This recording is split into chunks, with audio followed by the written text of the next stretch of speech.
손종님의 종목입니다. 포스코 인터내셔널입니다. 19,500원에 10%인데요. 1년 내내 박스권 움직임을 보여주네요. 올해는 좀 다를 수 있을까요? 이렇게 남겨주셨습니다. 최근 단기간에 좀 올라왔다가 오늘 좀 많이 밀리는데요. 3%가량 조정권의 움직임 나타내고 있습니다. 포스코 인터내셔널은 박스권 상단을 2만 원 밑에서만 움직임이 나오는데 최병훈 전문가님, 올해는 돌파 가능성이 있을까요? 네, 돌파하더라도 얼마 못 먹기 때문에 전략 매도 의견 먼저 드리겠습니다. 자, 포스코 인터내셔널이라는 사업부가 주로 무역업을 하고 있고 자원개발을 하고 있습니다. 그리고 미얀마 가스전이 가장 유명하죠. 그러면 철강이나 비철금속이나 이런 쪽에 무역업 트레이딩을 하는데, 그러면 동남아 쪽이나 이런 쪽에서 경기가 지금 전체적으로 강한 상승이 아니라 좀 부진하잖아요. 무역 분쟁도. 그래서 그럼 당연히 무역업 하는 업체들은 실적이 안 좋은 거예요. 근데 작년에는 좀 그나마 괜찮은데, 이제 뭐냐면 합병, 인수하고 합병 여러 가지 있어서 그런 거고요. 그러면 향후에 매출액이나 여러 가지 늘어야 되는데, 한번 이 컨센서스를 이제 보시면 정권사 HTS 보면 다 나옵니다. 편람에 보면 매출액이 어떻게 변하지 다 나옵니다. 그럼 19년도 마이너스 1.23인데요. 올해도 예상이 2%밖에 늘지 않아요, 매출액이. 그렇다는 것은 성장을 거의 못하는 거죠. 자, 그 다음에 영업이익을 보시면 4천억에서 6천억 왔지만 또 다시 늘질 않아요, 올해. 마이너스 5.6이죠. 그러면 EPS를 보면 2,762원이니까 올해 기준으로 보면, 그럼 27,640원이 10배잖아요, PER이. 그러면 지금 19,000이니까 저평가됐다 이렇게 판단하고 가치주라고 생각해서 사게 되는 거죠. 자, 여기서 문제는 성장을 못하기 때문에 가치주라는 개념을 넣으면 안 된다는 얘기죠. 그래서 주가가 못 가는 겁니다. 그래서 제가 이렇게 철강주라든지 화학주뿐만 아니라 성장을 못하는, 매출이 증가되지 않고 향후 업황이 불투명한 종목은 단 1초라도 보유하지 말아라. 개인 투자자는. 왜 돈도 10억도 안 된 돈 가지고 이것도 사고 왜 저것도 사냐. 오히려 삼성전자를 사놔라. 아니면 애플을 사라. 그럼 삼성 작년에 48% 그렇게 말씀드리죠. 그게 바로 이렇게 성장을 전혀 못합니다, 올해. 그러면 기업이란 것은 반드시 영속성, 향후 1년 뒤가 아니라 5년, 10년 뒤에도 살아있어야 되고요.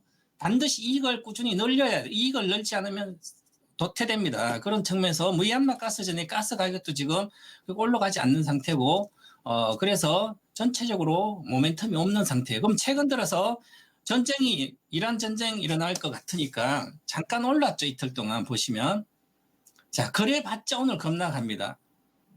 전면전이 가능성이 거의 없기 때문에 그런 상태에서 누구도 이 종목을 사기 쉽지 않은 거예요. 그러면 최근 들어서 외국인이 많이 꾸준히 좀 샀죠, 그죠? 그랬는데 외국인 샀는데 보니까 작년 10월부터 샀어요. 그런데 전체적 외국인 비율이 15%밖에 되지 않아요. 그 외국인들이 우리나라 지금 코스피 200이니까 코스피 200 종목은 38%를 갖고 있습니다. 그럼 15% 거의 큰 의미가 없다는 얘기죠. 그러니까 이걸 들고 계속 내가 회복하지, 아니면 10% 수익을 21,000원대 가서 10% 수익을 보겠다 하면 나만 소외되는 겁니다. 하루라도 빨리 나오셔서 다른 주식 사라. 성장하는 주식 요즘 많잖아요. 작년에 안 좋았기 때문에 올해 성장하는 주식, 실적 좋아진 주식은 거의 30%, 50% 기본 오릅니다. 자, 그런 주식으로 가야 되는 걸 보시면, 자, 월봉 차트예요. 월봉 보시면 침체권이 이렇게 나왔으니까 더 이상은 크게 빠지지 않을 걸로 보입니다. 그죠? 박스권에서. 그러면 올로 가야 되는 거죠. 빠지지 않으면. 올로 가야 되면 거래가 실려야 되는 거죠. 거래가 안 실리고 있기 때문에 계속 소외되어 있는 상태고요. 물론 올해 좀 올라가면 연봉 차트 이렇게 보시면 12평선이 이렇게 있죠. 박스권 위에 25,000까지 있습니다. 그러면 자, 25,000원까지는 만약에 경기가 회복되고 그다음에 어떤 여러 가지 업황이 좋아진다면 갈 수는 있어요, 그죠? 근데 그것은 현재 상태에서는 어떤 특별하게 근거가 없기 때문에 현재 저는 큰 손실이 아니기 때문에 10% 정도죠. 팔고 나오셔서 다른 거 가시는지, 아니면 팔기 싫다 그러면 제가 목표가 드리겠습니다. 62평선까지는 볼 수 있으니 21,500원입니다. 21,500원 목표가 드리고 손절가도 드리겠습니다. 손절가는 가장 중요한 손절가입니다. 이거 깨지면 안 되니까 17,600원 드리겠습니다. 그래서 17,600원 손절가, 목표가 단기 목표 21,500원. 좀 더 길게 본다면 나는 좀 더 가져가겠다. 계속 5kg라도 한 20% 먹겠다 하면 23,500원까지는 드리겠습니다. 네, 그렇게 해서 가지고 가시든지 아니면 잠깐 올라갈 때 팔고 나오시든지 하시면 될 것 같습니다.